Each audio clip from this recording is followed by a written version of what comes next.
नमस्कार दोस्तों। बिहार की राजनीति में इन दिनों क्या कुछ चल रहा है, सही ढंग से कोई समझ नहीं पा रहा और ये भी नहीं जानता कि नीतीश कुमार कब पलटी मारेंगे, नीतीश कुमार के दिमाग में क्या कुछ चल रहा है। हालांकि ये बात यूं ही नहीं कही जा रही है। नीतीश कुमार की जो प्री प्लानिंग थी, दिल्ली में एनडीए नेताओं से मिलने को लेकर वो दिल्ली भी आए थे, लेकिन इत्तेफाक कहिए या फिर कुछ और, इस बीच देश के पूर्व प्रधानमंत्री डॉक्टर मनमोहन सिंह का निधन हो गया और दिल्ली में जब नीतीश कुमार आए तो ये कहकर कि उन्हें श्रद्धांजलि देने जा रहे हैं।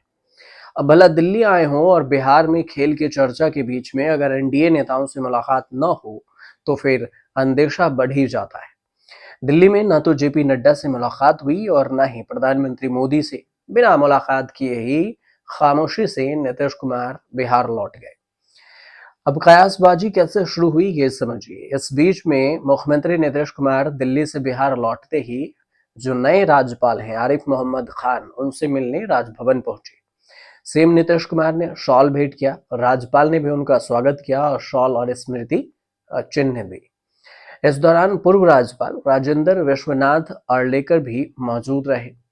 सीएम और नए राज्यपाल की ये मुलाकात थी तो औपचारिक, लेकिन अंदाजा और कहानी शुरू हो गई।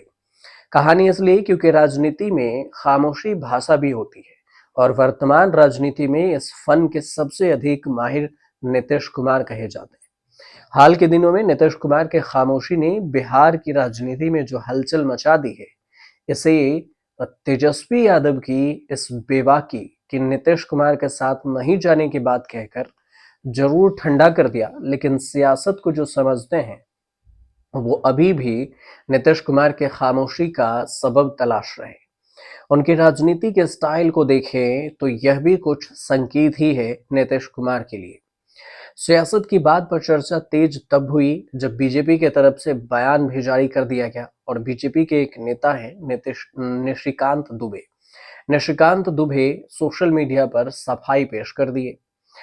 सोशल मीडिया पर निशिकांत दुबे लिखते हैं कि नीतीश कुमार जी बीजेपी के साथ मिलकर ही बिहार का अगला 2025 का विधानसभा चुनाव लड़ेंगे और बिहार में सबसे लंबे समय तक मुख्यमंत्री बनने का रिकॉर्ड भी बनाएंगे। वे जब चाहेंगे तो प्रधानमंत्री जी बीजेपी के राष्ट्रीय अध्यक्ष जेपी नड्डा जी से मुलाकात होती रहेगी और मेरी जो जानकारी है उसके मुताबिक उनका केवल पूर्व प्रधानमंत्री मनमोहन सिंह जी के परिजनों से मिलने का कार्यक्रम था दिल्ली में, इसलिए वो एनडीए के नेताओं से मिल नहीं पाए।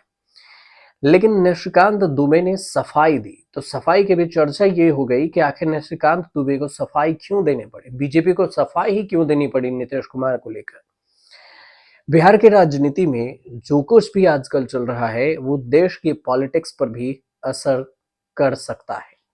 बिहार पॉलिटिक्स की जो अंदर खाने हैं वो उसमें काफी कुछ खिचड़ी पक रही है, लेकिन कभी कभी साफ साफ पढ़ा नहीं जाता है। और ऐसा ही कुछ इन दिनों हो रहा है कि नीतीश कुमार के मन की बात कोई समझ नहीं पा रहा। नीतीश कुमार दिल्ली तो आए थे दिवंगत पूर्व प्रधानमंत्री मनमोहन सिंह के परिवार वालों से मिलने। इसके बाद 30 दिसंबर की सुबह उन्होंने दिल्ली से अपना रूटीन चेकअप कराया और शाम को दिल्ली से पटना लौट गए। अगर देखा जाए तो उधर बिहार में बीपीएससी छात्रों का प्रदर्शन भी है और नीतीश कुमार आनन फानन में पटना का प्रोग्राम बना लिए। लेकिन क्या सियासत की भाषा इतनी आसानी से समझी जा सकती है? सबसे बड़ा सवाल ये भी है। तेजस्वी यादव ने खुला ऐलान किया कि अब नीतीश कुमार के साथ नहीं जाएगी और ऐसा ही नीतीश कुमार भी कहते हैं कि अब हम इधर उधर नहीं होने वाले। अगर गए तो फिर तेजस्वी यादव कहते हैं कि अगर गए तो फिर अपने पैरों पर कुल्हाड़ी मारने जैसा होगा। और यहाँ गौर करने वाली बात यह है कि तेजस्वी यादव के इसी ऐलान के थोड़ी ही देर में ये भी खबर आई कि जेपी नड्डा और नीतीश कुमार की मुलाकात नहीं होने वाली है। कहा जाता है कि जब कहीं आग लगती है तभी धुआं उठता है और जाहिर है कि सियासत के जानकार यहाँ भी धुआं ढूंढ रहे हैं और इसका धुंधलापन कितना गहरा है या फिर ये दिख क्यों नहीं रहा है साफ साफ, ये भी लोग सोच रहे हैं। लेकिन क्या एनडीए के अंदर खाने में हलचल की कहानी है क्या असल में?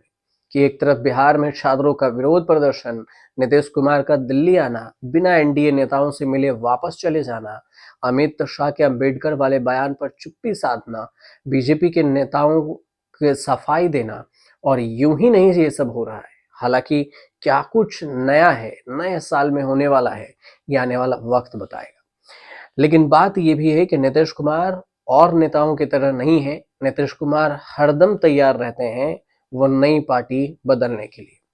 और इस सब के बावजूद ऐसी परिस्थिति फिलहाल अभी तक तो नहीं दिख रही, लेकिन सीएम नीतीश कुमार एनडीए से अलग होंगे या नहीं होंगे ये भी क्लियर नहीं है। बहरहाल सियासत में कब क्या हो कोई नहीं जानता। थोड़ा सा वेट कीजिए टर्न और ट्विस्ट का कि नीतीश कुमार किधर कब जाएंगे। लेकिन ये बात भी है कि नीतीश कुमार रातों रात भी पाला बदल लेते हैं। इसलिए अगर वो खामोश रहते हैं तो खामोशी से पहले कुछ नई घटना घटने की बात की भी चर्चा होती है। और यही वजह है कि सोशल मीडिया से तमाम मीडिया हाउस में उसकी चर्चा हो रही है कि नीतीश कुमार पाला बदलेंगे एक बार फिर से। हालांकि इसको लेकर नीतीश कुमार खुद तो कभी बयान न दिए पिछली बार और न ही इस बार अभी दे रहे हैं। अब नए साल में नई रणनीति के साथ नीतीश कुमार क्या कुछ करते हैं ये तो विधानसभा चुनाव से पहले ही पता चलेगा। फिलहाल आपको जानकारी सही लगी तो चैनल को सब्सक्राइब कीजिए, शेयर कीजिए, कमेंट कीजिएगा।